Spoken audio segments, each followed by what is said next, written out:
तीसरी बार भी जो है प्राइम मिनिस्टर बनने वाली जो पर्सनैलिटी है वो नरेंद्र मोदी जी हैं। अब जो 2024 का इलेक्शन है उसमें भी हैट्रिक होगी, यानी तीसरी दफा वो इलेक्शन जीतेंगे और प्राइम मिनिस्टर बनेंगे।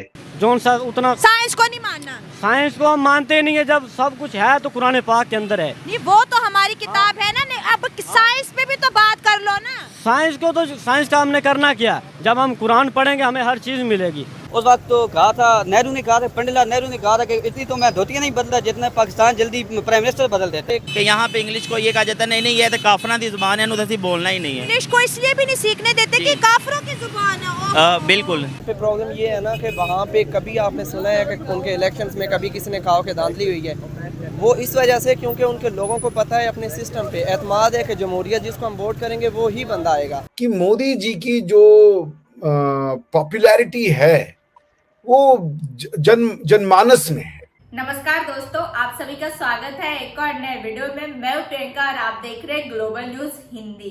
दोस्तों, जैसा कि आप सभी को पता है कि राजस्थान, छत्तीसगढ़ और मध्य प्रदेश में बीजेपी की सरकार आने के बाद अब भारत में नारे लग रहे हैं कि 2024 में मोदी सरकार, अब की बार फिर से मोदी सरकार, तीसरी बार मोदी सरकार। अब ये सब देख पाकिस्तानी बौखला गए हैं, क्योंकि उन्हें लगता था कि अब की बार नई सरकार आएगी तो उनसे बात किया जाएगा, पर ऐसा होता नजर नहीं आ रहा है। तो आइए देखते हैं इसको लेके पाक मीडिया में क्या चर्चा हो रहा है। लेकिन वीडियो में आगे बढ़ने से पहले चैनल पर नए हैं तो चैनल को जरूर से सब्सक्राइब कर ले।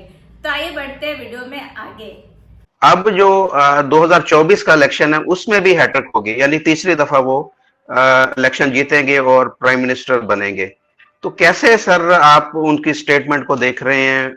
वाकई वो हैट्रिक बनाने जा रहे हैं और छक्के पे छक्का लगा देंगे आगे? जी देखिए, ऐसा है मुजफ्फर भाई की, हालांकि मैं सेफोलॉजिस्ट तो नहीं हूँ। सेफोलॉजिस्ट मतलब a person who studies election. तो मैं सेफोलॉजिस्ट तो नहीं हूँ, लेकिन मैं एक बात आपको बड़े इत्मीनान से कह सकता हूँ कि मोदी जी की जो पॉपुलैरिटी है वो जनमानस में है। मोदी जी ने हजारों साल से खोई हुई हमारी विरासत पे हमें गर्व करने का मौका दिया, और घर में ही नहीं बाहर भी। मोदी जी ने हमारी विरासत को संजोने का काम किया है। मैंने किसी और चैनल पे बोला था, आपके भी चैनल में बता दूं मुजफ्फर भाई, ये कहीं नहीं होता होगा कि हमारे देश में रामनवमी की भी छुट्टी होती है और दीपावली की भी छुट्टी होती है और दशहरा की भी छुट्टी होती है। ये सारे भगवान राम से रिलेटेड हमारे यहाँ जो है ये त्योहार है। दशहरा में रावण को जलाया जाता है, दिवाली भगवान राम का अपने वनवास से वापस अयोध्या आने का जो है वो त्योहार है, और रामनवमी उनका बर्थ का सेलिब्रेशन। ये 10-12 जो मेन जो हमारी छुट्टियां होती हैं उनमें से ये 3 हैं। और हमारे यहाँ आप देखिए लोगों की धृष्टता या ओडेसिटी कि राम मंदिर जो था और जो अयोध्या जो शहर था उसको कूड़ा खाने में तब्दील कर दिया था। अयोध्या की जो डिस्ट्रिक्ट थी वो अयोध्या एक छोटा सा वो था तहसील, और वो जिस डिस्ट्रिक्ट के अंदर में आता था उस डिस्ट्रिक्ट का नाम था फैजाबाद। इतनी आप सोचिए कि आपकी जन्म, हमारे यहाँ जन्म होता है, लोग मिलते हैं सुबह सुबह राम राम, मृत्यु होती है तो राम नाम सत्य है। ये मतलब बिना राम के, भगवान राम के भारत की मानस का कल्पना कर लेना असंभव है। और उसके बाद भी हमारे यहाँ पे लोगों ने उस मंदिर की हालत वो कर दी थी। इसमें मुस्लिम भाइयों का ज्यादा दोष नहीं था। मैं नहीं देता दोष भारत में मुस्लिम भाइयों का उतना जितना बाकी ताकतों का था, जिन्होंने कहा कि तुम ये सब काम मत करो। उन्होंने मुसलमानों को उकसाया कि तुम जाकर के इसको रोको, वरना मुस्लिम भाई शायद तैयार हो जाते।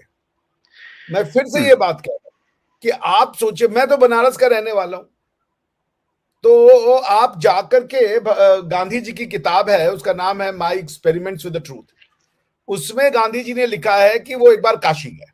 काशी वैसे ही है जैसे एक मुसलमान के लिए मक्का है, हिंदुओं के लिए वो काशी है। काशी में जाना सबका सपना होता है। बनारस भी कहते हैं उसको, वाराणसी भी कहते हैं। मैं उसी शहर का हूं। तो वहां का जो सबसे प्रसिद्ध मंदिर है उसको विश्वनाथ मंदिर कहते हैं। विश्वनाथ मंदिर को तोड़ दिया था औरंगजेब ने, और जी। औरंगजेब ने उस मंदिर को तोड़ दिया था, तो वहां पे लोग उस छोटे से जो बचा हुआ था अभी मंदिर का अवशेष, उसको बाद में महारानी अहिल्याबाई ने जब उनकी शासन आई, जब मराठों का शासन आया, तो महारानी अहिल्याबाई ने जो मंदिर का भग्नावशेष था यानी टूटा हुआ पार्ट था, उसको वहां पे वापस से एक मंदिर बनाया वो, लेकिन मस्जिद को नहीं तोड़ा क्योंकि भारतीयों की एक मानसिकता है नॉर्मली। लेकिन वहां पे जो मंदिर बना वो लोग उसमें पूजा करते रहे। उस मंदिर में दर्शन करना गंदगी में दर्शन करने के बराबर होता था, क्योंकि लोग नहा के आते थे, किचकिच कचड़, कोई उनको सुविधा नहीं होती थी, एक दूसरे के ऊपर चढ़े पड़े थे। तो वहीं पे हूं, मेरा तो अक्सर जाना होता था, कोई सुविधा नहीं होती थी उस मंदिर में जाना, और इतना गंदगी होता था कि आप सोच नहीं सकते। उसके बाद भी लोग उस मंदिर से अपनी आस्था लगाए। उसके बाद मोदी जी जब आए 2014 में, और योगी जी जब आए 2017 में या 15 में, तो उन्होंने उस मंदिर का कायाकल्प करवाया। लोगों के उस इलाके में घर खरीदे, जमीन एक्वायर की, और उसको आज आप जाके देखें जो काशी विश्वनाथ का उन्होंने कॉरिडोर बनाया है वो दिव्य है।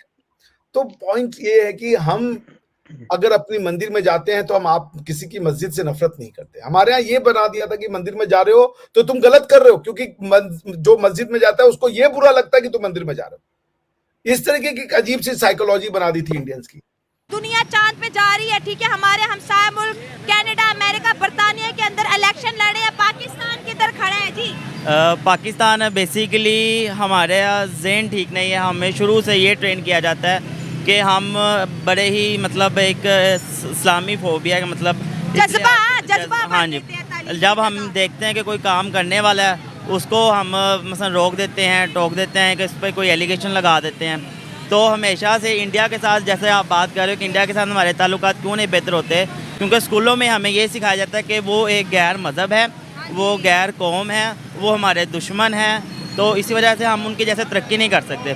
अगर इंग्लिश की बात कर ली जाए, अगर यहाँ पे कोई इंग्लिश बोलता है तो उसको मुख्तलिफ टाइटल के साथ बुलाया जाता है, या उसको ये कहता है मजाक उड़ाया जाता है, वो लीड क्लास से है, या इसकी ड्रेसिंग नहीं सही, ये हिंदुओं जैसी ड्रेसिंग है।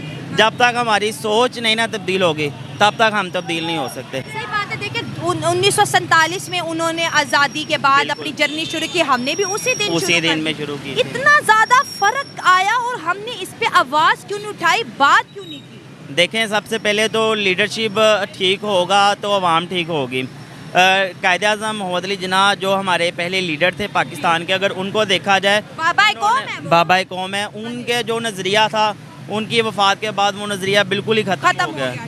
ठीक है, अगर वो अभी तक भी होते तो शायद हम भी उस लेवल पे पहुंच सकते जैसे हमारे नेबर्स कंट्री जो है वो पहुंच चुकी है। बहुत ज़बरदस्त बात नेबरी।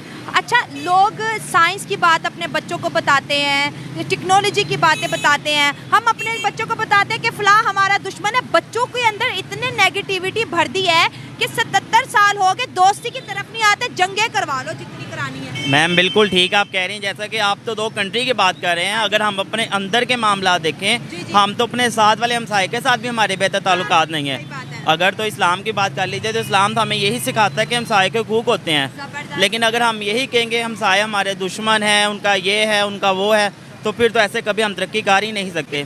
तो ये था आज का वीडियो। आज के वीडियो के बारे में आप क्या सोचते हैं, अपनी राय कमेंट में जरूर दें। वीडियो अच्छा लगता है तो लाइक शेयर करें, चैनल पर नए हैं तो चैनल को सब्सक्राइब कर लें और बेल आइकन भी प्रेस करें ताकि लेटेस्ट वीडियो का नोटिफिकेशन आपको मिलता रहे। तो फिर मिलते हैं आपसे अगले वीडियो में। अपना ख्याल रखें। जय हिंद, जय भारत।